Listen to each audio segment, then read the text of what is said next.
ओवैसी साहब पार्लियामेंट के सबसे बेहतरीन स्पीकर है, जिनकी मैं बड़ी कद्र करता हूँ। फ़ख्र होता है उनको जब वो पार्लियामेंट में बोलते हैं, लेकिन सड़क पर एक तमाशाई की ज़बान बोलते हैं, पब्लिक के बीच में फरियादी की ज़बान बोलते हैं, और फरियादी से दुनिया नहीं जुड़ती।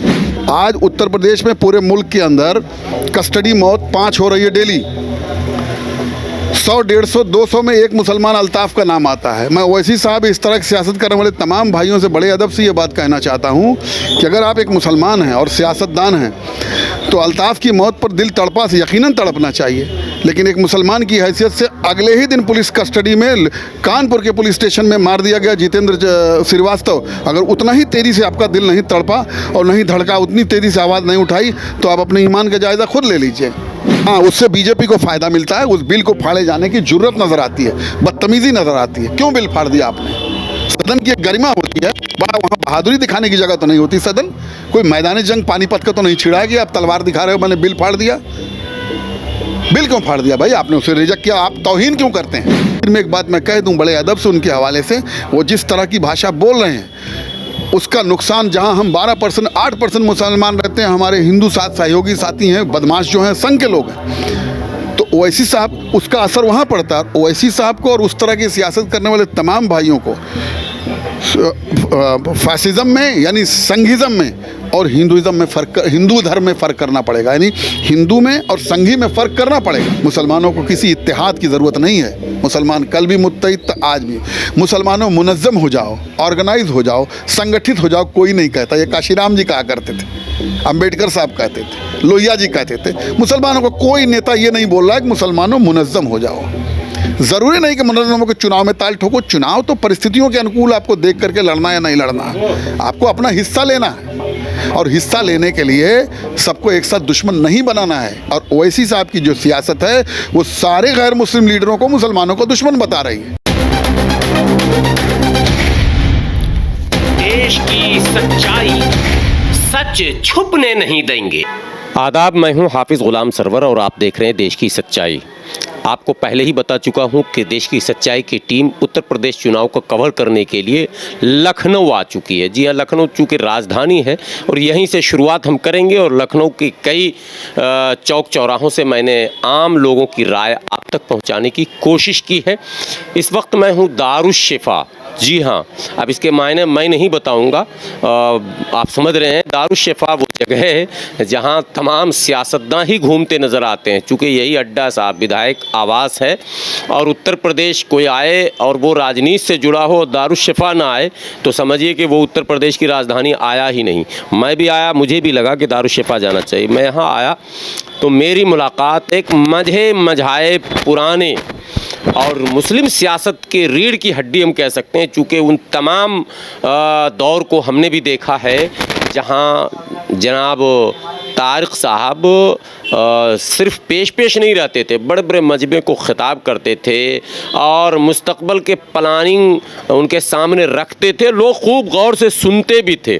मुलाकात हुई तो मैंने कहा कि आज देश की सच्चाई में भी इंटरव्यू ज़रूरी है, क्योंकि ऐसे लोग बहुत मुश्किल से मिलते हैं और इनकी जो राय है, जो इनकी सोच है, वो दूर तक जानी चाहिए, आम लोगों तक जानी चाहिए। मैं बात करूँगा तारिक साहब, सबसे पहले तो शुक्रिया कि आपने वक्त निकाला।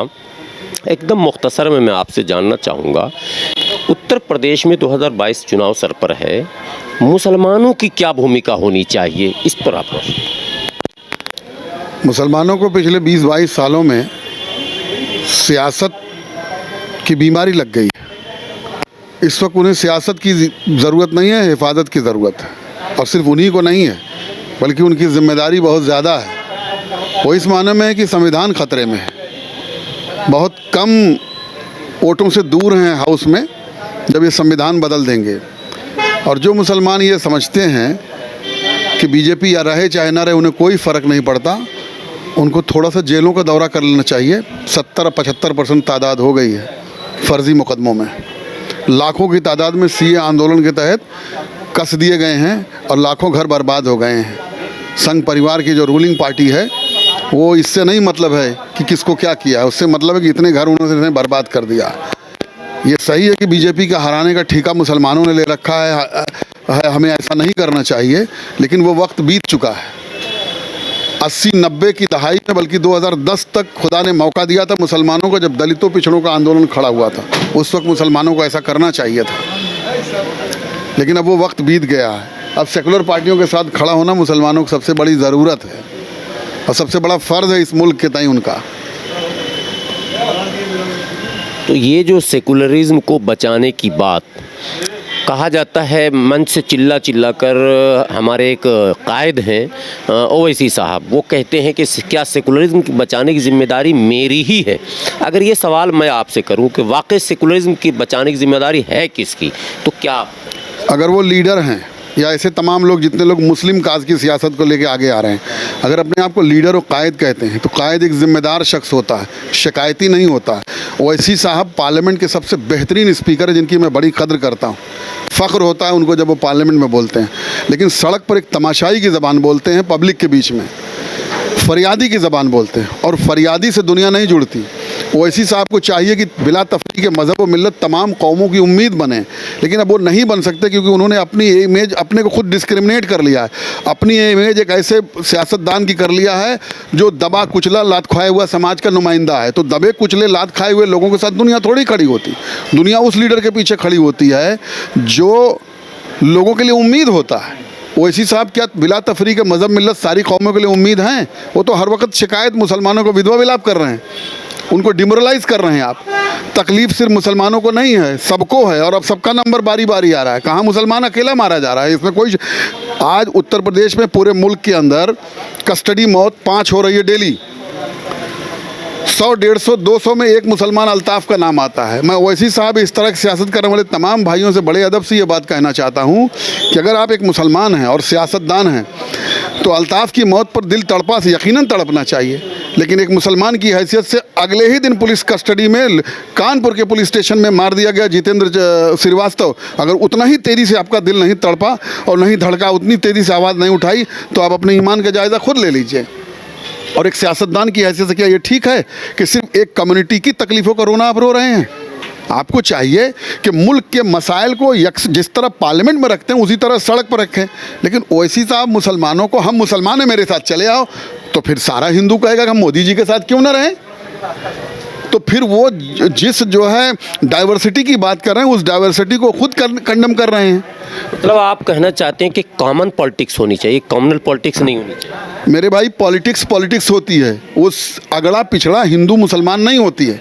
100 साल मेहनत किया संघ ने, अभी 10 साल पूरा नहीं हुआ, भाजपा के चलन दुनिया देख रही है। 100 साल हिंदू के नाम पर, धर्म के नाम पर सियासत करने वाला दुनिया का सबसे बड़ा संगठन बता रहा हूँ, उसे 100 साल लगा है।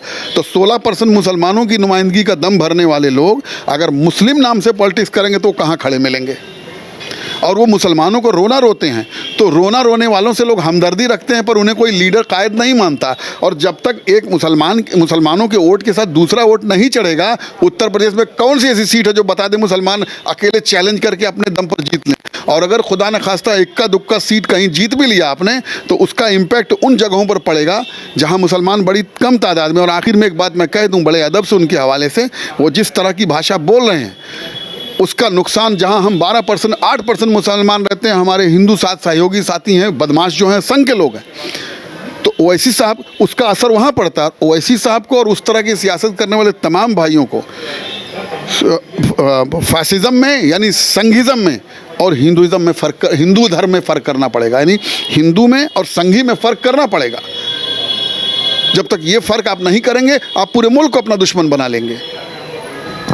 बार बार अपने मंचों से ओवैसी साहब आज़म खान का नाम लेते हैं और ये कहते हैं कि वो अखिलेश आज़म खान को नहीं बचा सका तो मुसलमानों को कैसे बचाएगा? क्या इसके पीछे उनका लॉजिक, क्या सोच उनकी क्या है? भाई, मैं एक सवाल पूछ दूं कि 8 मुसलमानों को जेल से निकाल करके वहीं उनके स्टेट में उनकी सहयोगी सरकार में ठोक दिया था, वो बचा पाए? जहां तक अखिलेश यादव का है, मैं अखिलेश यादव या किसी पार्टी का तर्जुमान नहीं हूं, लेकिन इस बात का मैं गवाह हूं, क्योंकि मेरा अजीज रिश्तेदार बगल में 14 नंबर में उसी वेदांता में भर्ती था, हम लोग मिलने जाते थे, देखते थे। अगर अखिलेश यादव और उनकी पार्टी के जिम्मेदारान ने मेहनत न किया होता तो आज़म खान को ये सरकार शहाबुद्दीन बना चुकी थी। वो जिद करके ले आए, अड़ गए वहाँ, और उनकी पार्टी, उनकी फैमिली ने उनको थैंक यू कहा। अब जिसकी फैमिली उनको थैंक यू कह रही है, इनको झूठ मूठ का दर्द हो रहा है। ये मुसलमानों के दर्द पर उनका सेंटिमेंट को हाई करके मेरे साथ आ जाओ भाई, आ जाओ, ठीक है, क्यों आ जाओ, क्या कर रहे हैं मुसलमानों के लिए। इलेक्शन से पहले 6 महीना पहले आप नज़र आते हैं, आपके लोग नज़र आते हैं। 4.5 अगर क़यादत का तस्वुर पेश करना है तो क़यादत पहले तो हिंदू मुसलमान की बुनियाद पर नहीं होती। दूसरे, आप बरसाती मेढक की तरह आप सिर्फ चुनाव जहां होगा वहां नज़र आएंगे, बाकी रोज़मर्रे के मसाइल के फिर हमें उन्हीं सेकुलर पार्टियों के पास जाना पड़ता है। तो हम उनका एहसान नहीं ढोएंगे। आप लड़ रहे होते, संघर्ष कर रहे होते, आप तो आज तक किसी लड़ाई में नहीं है। सीए में आपको किसी ने नहीं देखा। बाटला हाउस कांड में पूरा सीए में तो कहते हैं हमने बिल फाड़ दिया सदन में। हाँ, उससे बीजेपी को फायदा मिलता है। उस बिल को फाड़े जाने की जरूरत नजर आती है, बदतमीजी नजर आती है। क्यों बिल फाड़ दिया आपने? सदन की एक गरिमा होती है, वहाँ बहादुरी दिखाने की जगह तो नहीं होती सदन। कोई मैदानी जंग पानीपत का तो नहीं छिड़ा गया, आप तलवार दिखा रहे हो मैंने बिल फाड़ दिया। बिल क्यों फाड़ दिया भाई आपने? उसे रिजेक्ट किया, आप तौहीन क्यों करते हैं? एक बिल पेश हुआ, आप नहीं मानते। तर्कों से सरकार को बैकफुट पर लाना चाहिए। आप अपने गुस्से का इजहार करते हो, और गुस्से का इजहार करने वाला आदमी या तो बहुत मक्कार और चालाक है या बहुत बड़ा बेवकूफ़ होता है। पॉलिटिशियन गुस्से का इजहार नहीं करता। आप आवाम को गुस्सा दिला रहे हो। बिल क्यों फाड़ दिया आपने? वो ये तरीका ठीक नहीं है। इस तरह इनडायरेक्टली प्रोवोक कर रहे हैं भाई। वो मुसलमानों को कहते हैं एक तरफ हो जाओ, और हम ये कहते हैं कि अगर ये बड़ी उंगली मेरे हाथ में है, इस पर एक वोट इधर से, इसका एक वोट इधर से नहीं चढ़ेगा तो जीतेंगे कैसे आप? ये बताइए मुझे। और सियासत की पहली और आखिरी सच्चाई चुनाव की कामयाबी है। दूसरी बात, 5 जिला पंचायत जीत नहीं पा रहे, उप मुख्यमंत्री कुर्सी मुझको दे दीजिए। तैयारी करिए, मेहनत करिए, भाईचारा सम्मेलन करिए, लोगों से मिलाइए, सोशल इंजीनियरिंग की आप भी अपने डिज़ाइन ले आइए, और सारे मसाइल को यकसा तौर पर आप उठाइए। तकलीफ में सिर्फ मुसलमान ही थोड़ी है। जैसा मैंने कहा कि 5 लोग रोज़ मारे जा रहे हैं जो एवरेज है। 32 किसान रोज़ आत्महत्या करते हैं, वैसी साहब भी पेश करते हैं सदन में, बड़ा अच्छा लगता है सुन करके। उस 32 किसानों में इस 5 कस्टडी मौत में मुसलमानों का परसेंटेज कितना है ज़रा बता दें। बस इतना है कि बीजेपी मुसलमानों के मामले को प्रोवोक करके या उनको उठा करके उछाल करके सोशल मीडिया पर दिखा करके अपना वोट बैंक साध रही है। हर राजा मियाँ को ठीक कर रहे हैं, जबकि मियाँ क्या ठीक हो रहा है? उसकी बस्ती में जाइए, अभी कीमा रोटी खा रहा है वो। रात को 12-1 बज जाता है, जब तक कोतवाल बंद न करा हुआ होटल बंद नहीं होता, जिसको नॉनवेज खाने का शौक है। तो मियाँ कहाँ परेशान है? हाँ, कुछ गरीब गुरबा बेचारे जो यहाँ वहाँ टहलते हैं, उस तरह कुछ खबीस, कुछ शैतान छोड़े गए हैं, वो अपना काम कर लेते हैं। पुलिस से कहा गया मुखदर्शक बने रहिए। इस वक्त तो चुप रहना ही सबसे बड़ा एहतजाज है। मुस्कुरा के तमाशा देखना चाहिए मुसलमानों को। जिन लोगों ने भाजपा को वोट दिया था, आज भाजपा उन्हें ठीक कर रही है। आपको नौकरी पहले भी नहीं थी, अब भी नहीं है कि इस सरकार ने छीन लिया। बैंक लोन पहले नहीं था, अब भी इस सरकार ने छीना नहीं आपसे। तो मसला क्या? हाँ, ये ज़रूर है कि भारतीय जनता पार्टी इस मुल्क के लिए, इसकी आवाम के लिए, और सबसे बढ़ के इस संविधान के लिए ख़तरा है। यह संविधान इस मुल्क के बचाने का, इस मुल्क को एक रहने का सबसे बड़ा ज़रिया है। इस पर अगर चोट आई तो मुसलमानों को उसी तरह कुर्बानी देनी पड़ेगी जिस तरह अंग्रेज़ से लड़ने में कुर्बानी दी थी, और वो मिल के करना होगा। तो कुल मिलाकर आप इस बात की वकालत करते हैं कि इस मुल्क में सियासत जो है वो मज़हब के नाम पर या किसी और नाम पर नहीं, बल्कि कॉमन जो मसाइल हैं सबके, उस पर करना चाहिए। जिसको मज़हब की सियासत करना है, जिसको बड़ी खलीफावादी मानसिकता है, मैं बड़े अदब से उस भाई से कह रहा हूँ, 57 मुस्लिम मुल्क हैं। ये एक्सपेरिमेंट क्यों नहीं करके वहाँ कोई दिखा देता, खिलाफत कायम करके? क्यों नहीं पाकिस्तान में ही कोई सबूत वो दे दिया? हमारे बुज़ुर्गों ने उस सिस्टम को इनकार किया था जो मज़हब की बुनियाद पर सियासत करता है। इस तारीख में पढ़ेंगे तो बड़ा लंबा मामला जाएगा, बहुत लोग नाराज़ हो जाएंगे। मज़हब मेरे अंदर की इस्लाह नहीं कर पा रहा है। देखिए, जिसकी सियासत कमज़ोर होती है वो मज़हब की बैसाखी का सहारा लेता है। और यहाँ कोई हक़ व बातिल का मार्का नहीं छिड़ा कि अब नारे तकबीर राजनीतिक मंचों पर लेकर खड़े होते हैं। यहाँ तो हिस्सेदारी का मामला है। पंचवर्षीय योजना के तहत सरकार बदलती है, उसमें हमको ये मिलेगा तो हम वोट देंगे, उनको वो मिलेगा तो वोट देंगे। हिस्सेदारी का मामला है। हिस्सेदारी हिकमत, इल्म, तदब्बुर की बुनियाद पर हासिल की जाती है। क्या ओवैसी साहब जैसा विद्वान बैरिस्टर आदमी ये नहीं जानता? वो सब जानते हैं, मगर वो जो कुछ भी करते हैं वो जानबूझ के करते हैं, वो किसी एजेंडे के तहत कर रहे हैं। अच्छा, आखिरी सवाल। अब तो आपने देख लिया तमाशा लगभग सियासी शुरू हो चुका है। सियासी तमाशा मैं कह रहा हूँ, पता नहीं बेहतर है कि नहीं। क्या लग रहा है कि उत्तर प्रदेश के चुनाव में कुछ खाते में उनके जाएगा या बैरंग जाएंगे? 2012 में डॉक्टर अयूब साहब NLP की सियासत को उचक लिया था उन्होंने, पैसे के ताकत से। अभी ओवैसी साहब की पार्टी उसका 1/4 भी नहीं पहुंची है और उसमें बहुत बड़े पैमाने पर रिटायर्ड हुए डीजीपी यशपाल सिंह और हिंदू लीडरों की एक बड़ी फौज थी, एक कामन, वो बेचारे बड़ी मर जर करके 4 सीट पाए थे, चुनाव जीतते ही 3 भाग गए। उन तीनों की हैसियत अपने दम की थी, थोड़ा सहारा चाहिए था। हम जैसे लोग इसी तरह की पॉलिटिक्स में पैदा हुए। हमारा नारा था कि अपनों में से अपनी क़यादत, मसाइल के हल की बुनियाद पर तमाम कौमों से भाईचारे की सियासत, इसी में हम लोग सियासत में पैदा हुए, आज तक उसी लाइन पे खड़े हैं। ये अलग बात है कि इंसान की ज़िंदगी में दौर अलग होता है। ये दूसरी लाइन, जो लड़के हम लोगों की तकरीरें सुन के बड़े हुए बच्चे जितने थे, अब वो 30-40 के हो गए, तो वो अपनों में से अपनी क़यादत, परचम नहीं तो पहचान नहीं, ये तो याद है, लेकिन तमाम कौमों से भाईचारे की सियासत उन्हें याद नहीं है। जिस सियासत में भाईचारा ना हो, हिंदू मुस्लिम का एक मिलान ना हो, उस सियासत का कोई मतलब ही नहीं, वो तमाशा है। तो रहे ओवैसी साहब, वो तो एक तरफा लकीर खींच रहे हैं, मुसलमानों मुत्तहिद हो जाओ। अरे भाई, कहाँ मुत्तहिद हो जाओ? मुसलमानों को किसी इत्तेहाद की ज़रूरत नहीं है। मुसलमान कल भी मुत्तहिद था, आज भी। मुसलमानों मुनज़्ज़म हो जाओ, ऑर्गेनाइज हो जाओ, संगठित हो जाओ, कोई नहीं कहता। ये काशीराम जी कहा करते थे, अंबेडकर साहब कहते थे, लोहिया जी कहते थे। मुसलमानों का कोई नेता ये नहीं बोल रहा है कि मुसलमानों मुनज़्ज़म हो जाओ। ज़रूरी नहीं कि मुनज़्ज़म होकर चुनाव में ताल ठोको। चुनाव तो परिस्थितियों के अनुकूल आपको देख करके लड़ना या नहीं लड़ना, आपको अपना हिस्सा लेना है, और हिस्सा लेने के लिए सबको एक साथ दुश्मन नहीं बनाना है। और ओवैसी साहब की जो सियासत है, वो सारे गैर मुस्लिम लीडरों को मुसलमानों को दुश्मन बता रही है। आप बताइए मुझे, सेकुलर पार्टियां, ये सपा बसपा और लोकदल और भाजपा, भाजपा जैसी पार्टियां अगर ना रहें तो ये सारा वोट कहाँ जाएगा? क्या ओवैसी साहब नहीं समझते? ये सारा वोट कहाँ जाएगा? इन पार्टियों का मजबूत वजूद आपके लिए भी सियासत में स्पेस बनाता है। अगर ये पार्टियां ख़त्म हो जाए तो 2 पार्टी सिस्टम में उत्तर प्रदेश के 23% मुसलमान कहाँ खड़े होंगे? कोई वजूद रह जाएगा इनका? अब रहेगा इलेक्शन, तो इलेक्शन का माहौल होता है। सियासत का बुनियादी तकाजा है, जब जैसे हालात हों तब वैसे इक़दाम किए जाते हैं।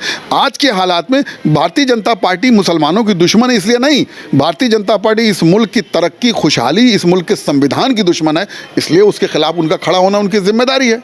अब मुसलमान कोई डरता उड़ता किसी से नहीं, डरता तो चैलेंज करके भाजपा को हराने की बात करता। ये लोगों का डर रहा है, कोई डर नहीं रहा। अरे भाई, किसी गरीब को आपने मार दिया, पकड़ करके वीडियो बना दिया, पुलिस आपका फेवर कर रही है, आप बड़े बहादुर नजर आ रहे हैं, कोई डर वर नहीं रहा मुसलमान। जेल में जाइए 70-75% मुसलमान। हाँ, ये पुलिस की ताकत से, आप स्टेट से तो कोई लड़ेगा नहीं, ना लड़ना चाहिए। हुकूमत से अपील की जाती है, जो तरीका हमारा है, नहीं करेंगे 5 साल बाद हम फिर आपके खिलाफ वोट करेंगे जैसे करते आए, और लोगों को अपने साथ जोड़ेंगे। ये अगर वैसी सब पास ये फार्मूला है तो सुभान अल्लाह, हम वेलकम करेंगे उनका।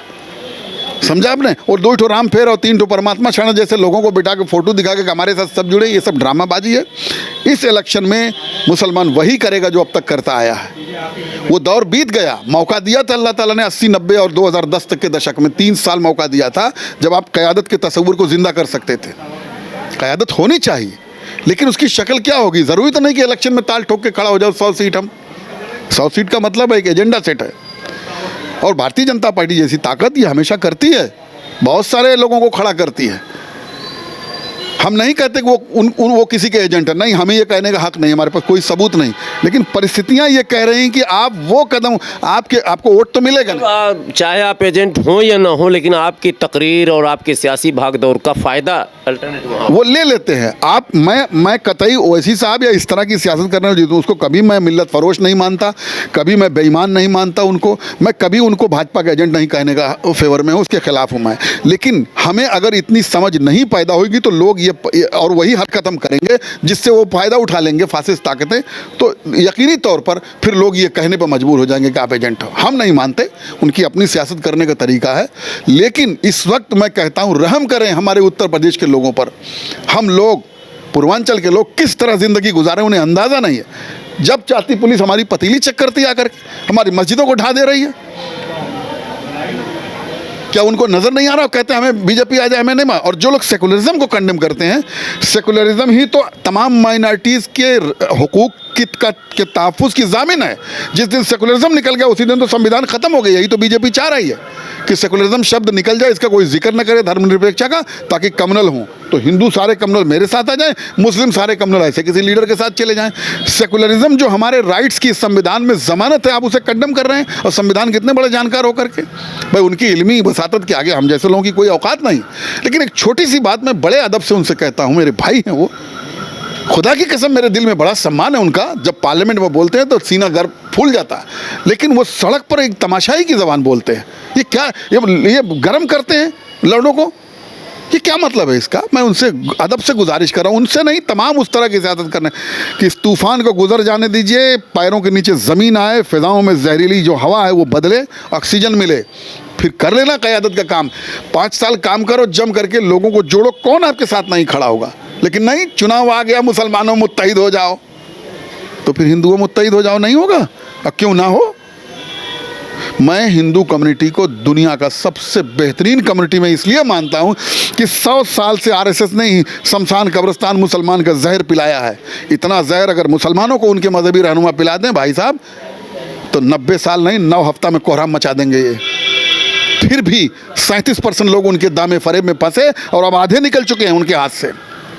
छटपटा रही है बीजेपी, कोई एजेंडा नहीं उसके पास है हिंदू मुस्लिम के अलावा। मैं तो आरएसएस को देख रहा हूँ, वो मोम की तरह पिघल रहा है। अब कोई उसे जिंदा करना चाहता है तो कर दे अपने बेवकूफ़ियों से। ये थे तारिक शमीम साहब, और अब आपने सुन ही लिया इनके तमाम अंदाज़ को भी आप देख ही रहे होंगे, जो जज्बात थे वो आपके सामने हैं। फ़ैसला आपको करना है, कैसी लगी इनकी बात कमेंट बॉक्स में अपनी राय ज़रूर देंगे। और एक गुजारिश कि अगर लगे कि ये बात औरों तक जानी चाहिए तो वीडियो को शेयर ज़रूर करेंगे। बने रहें देश की सच्चाई के साथ, इसी तरह के और भी शख्सियतों के रूबरू हम आपको कराएंगे और उनके जो जज्बात होंगे उससे हम आपको बाखबर कराएंगे। शुक्रिया।